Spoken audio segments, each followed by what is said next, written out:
अस्सलाम वालेकुम viewers, welcome back to my YouTube channel daily tips with अस्मा।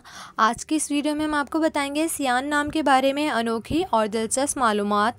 सियान नाम का शुमार लड़कों के नामों में होता है। सियान एक इस्लामी नाम है।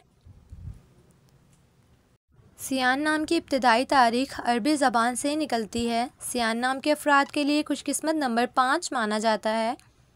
माहिरीन के मुताबिक सियान नाम के लड़के बहुत सखी होते हैं। सियान नाम का मतलब है अक्लमंद, होशियार। सियान नाम के लड़कों के लिए खुशकिस्मत दिनों में मंगल और जुमेरात का दिन शामिल है।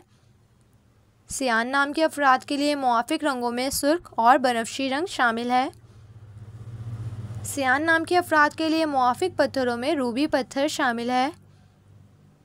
खुशकिस्मती वाली धातों में हिंसों के हिसाब से तांबा और लोहा शामिल हैं।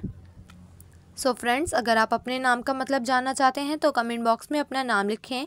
इंशाअल्लाह हम आपके नाम की वीडियो ज़रूर बनाएंगे। Thanks for watching. अल्लाह हाफिज़।